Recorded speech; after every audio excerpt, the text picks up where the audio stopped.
이번엔 전략 플러스 시간입니다. 도움 말씀에 크래프트 테크놀로지스 오기석 에이펙 대표 연결돼 있습니다. 자, 연초부터 무서운 속도로 급등한 미국 증시, 최근 들어서는 다소 주춤한 모습인데요. 특히 에너지 섹터들의 낙폭이 두드러지고 그나마 선방 중이던 기술주들, 이 종목별로 차별화 장세도 나타나는 것 같습니다. 현재 상황은 어떻게 해석해봐야 될지 도움 말씀 전해주시죠. 네. 지난주에도 말씀드렸던 것처럼 올해는 좀 종목별 장세가 진행되고 있다라고 우선은 요약을 할 수 있을 것 같은데요. 뭐 챗GPT 같은 그 새로운 인공지능 기술이 도입이 되면서 상대적으로 좀 많이 이제 타격을 받았던 구글 같은 경우는 지난 한 달 동안 9% 가까이 지금 하락을 하고 있고요. 반대로 이제 그 테크 섹터 안에서도 메타 같은 경우는 19% 상승했고 테슬라 같은 경우는 이제 39% 가까이 한 달 동안 상승을 하면서 종목별로 전혀 다른 이제 주가 추이가 발견되고 있는 그런 상황입니다. 지금 차트 보시는 것처럼 이제 색깔이 아니라 다양한 색깔이 지금 나타나고 있는데 지난주에도 좀 말씀을 드렸지만 이렇게 개별 종목 장세가 나타나고 있다, 뭐 종목별 장세가 나타나고 있다라는 거는 시장이 정상화되고 있다라는 것에 대한 반증이다라고 생각을 할 수 있을 것 같고요. 시장의 매크로 위협이 작년보다는 지금 덜 작용을 하고 있고 반대로 개별 종목의 펀더멘탈에 더 집중을 하면서 투자자들이 뭔가 더 좋은 종목을 고르려는 이제 그런 노력이 많이 펼쳐지고 있는 올해 한 해가 아닌가라는 생각을 하고 있고요. 다만 이제 올해 시장은 한 방향으로 상승한다라고 하기보다는 그 몇 차례 흔들릴 가능성은 여전히 존재한다라는 정도로 현재 시장 상황을 요약해 볼 수 있을 것 같습니다. 네, 하지만 최근 시장 상황을 보면 연준이 조금 더 매파적으로 돌아서고 있다, 이런 평가들도 나오고 있습니다.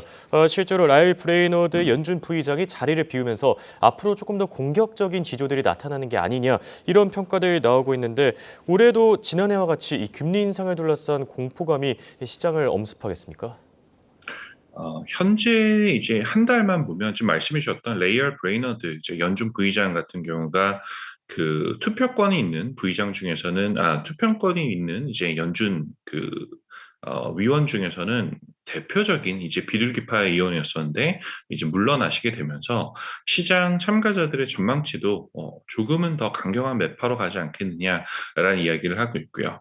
그럼 지난 한 달 전에 이제 그 시장 참가자들이 예측했던 그 연준의 이번 금리 최종 금리는 4.75에서 5% 사이였던 것이 현재는 벌써 5.25에서 5.5%까지 올라가면서 50bp 가까이 지금 더 많이 상승하게 된 그런 모습을 좀 보이고 있습니다. 특히 이제 현재 그 CME 페드와치에서 발견되는 첫 금리 인하 시점 같은 경우는 원래 올해 11월에 이제 첫 금리 인하가 일어날 수 있을 것이다라는 이야기들이 있었는데 지금은 11월에서 12월로 한 달 가까이 이제 첫 연준의 금리 인하 시점이 미뤄지고 있다. 예측치이긴 하지만 미뤄지고 있다라는 점도 한번 참고할 만할 것 같고요.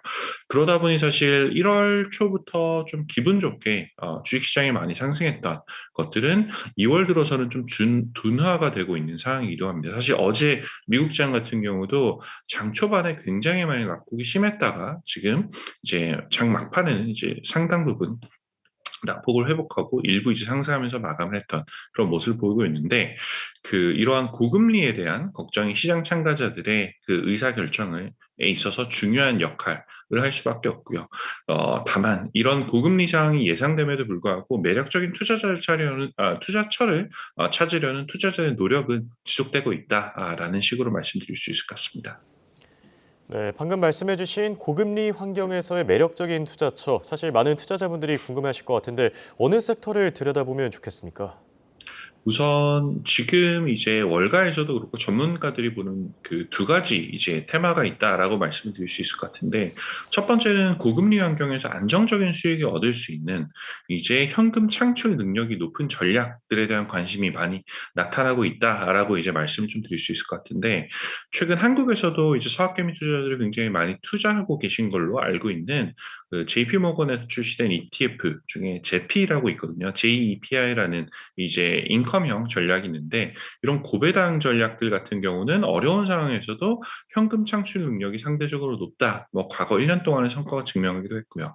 뭐 이런 식으로 이제 현금 창출력이 높은 고배당 전략에 대한 이제 관심이 지금 나타나고 있는 게 한 축이다라고 보시면 될 것 같고 두 번째로는 이제 ETF가 아니라 개별 종목 혹은 기업들로 들어간다라고 보면 이제 부채가 높지 않은 기업들에 대한 관심이 늘어나고 있습니다.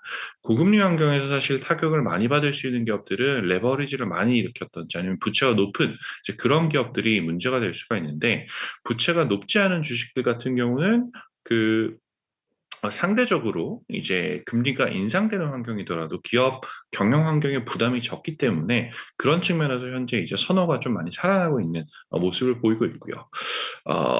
사실 앞에도 잠깐 말씀드리긴 했지만 연준의 뭐 브레이너드 부의장 같은 경우도 지금 이제 사퇴를 했고 그리고 또 인플레이션에 대한 억제가 상당 기간 길어질 수 있다라는 전망도 지금 존재하고 있기 때문에 지금 연준의 금리 인하 가능성은 조금은 좀 보수적으로 보시는 게 낫지 않나라는 생각을 한다면 결국은 고금리에 대비를 해야 되기 때문에 이제 뭐 개인 가게에서도 마찬가지, 사실 기업들도 똑같이 마찬가지입니다. 그래서 그 부채 부담이 적은 기업들에 대한 관심이 지금 적절하지 않나라는 생각을 해보고 있고 지금 역설적으로 미국 시장 안에서 이런 그 부채 부담이 적은 기업들 같은 경우는 그 여러 기업군들 중에서 기술주에서도 지금 많이 나타나고 있는 모습 보이고 있습니다. 예를 들어서 알파벳이라든지 메타라든지 이런 기술 기업들, 다만 이제 워낙 시장 장악력이 높았던 이런 기업들 같은 경우는 부채가 상대적으로 굉장히 낮은 상황이거든요.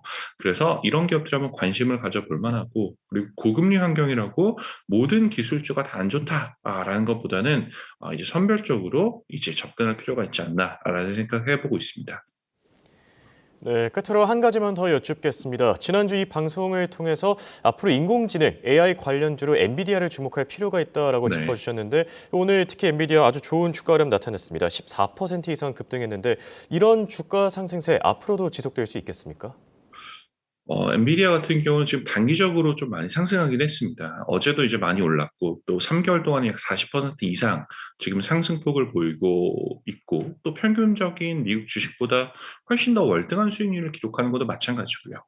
단기 급등에 대한 일부 기술적인 부담감 혹은 과열에 대한 부담감이 있는 건 사실이지만, 저희 회사 뭐 크래프트 같은 경우도 이제 인공지능 관련 지금 비즈니스를 하고 있는데 인공지능 관련 사업에서 이제 그 비즈니스를 전개하는 입장에서 보면 AI 기술 투자와 관련해서는 사실 엔비디아 이외의 대안이 사실 또 마땅치 않은 것도 사실입니다. 저희가 새로 뭐 설비를 증설한다라고 하든지 아니면 컴퓨팅 파워를 이제 늘린다라고 했을 때 다른 대안이 사실 많이 없는 것도 사실 현실이기도 하고요. 그래서 이제 어제 엔비디아 같은 경우는 이제 실적 발표에서 서프라이즈가 나기도 했는데 그러니까 인공지능 반도체를 포함한 뭐 엔비디아의 데이터 센터 매출 같은 경우가 연간 기준으로 11% 가까이 증가를 하면서 뭐 36억 2천만 달러로 지금 늘어난 그런 모습을 보이고 있는데 그 뭐 특히 이제 엔비디아에서 나오는 그래픽 처리 장치 뭐 GPU라고 보통 많이 부르기도 하는데 뭐 GPU 같은 경우는 AI 모델의 학습에 굉장히 많이 사용되는 반도체 그리고 기판이라고 볼 수가 있고요. 뭐 챗GPT 그리고 마이크로소프트 빙 같은 AI 챗봇에서도 필수적으로 이제 소프트웨어 운영 혹은 개발에 사용될 수밖에 없는 이제 그래픽 카드이기도 합니다. 저희도 마찬가지로 말씀드렸던 것처럼 그렇기 때문에 당분간 인공지능에 대한 관심이 급등하는 시점에서 엔비디아와 같은 주식도 지난주 말씀드렸던 것처럼 이제 그 금광을 찾는 것 이외에 금광 찾는 사람들에게 곡괭이 삽을 이제 팔았던 이제 그런 분들도 돈을 많이 벌었던 걸 생각을 해보면 투자자들에게 이제 많은 주목을 받을 가능성이 있다라고 생각을 하고 있습니다. 지금까지 홍콩에서 크래프트 테크놀로지스 오기석이었습니다.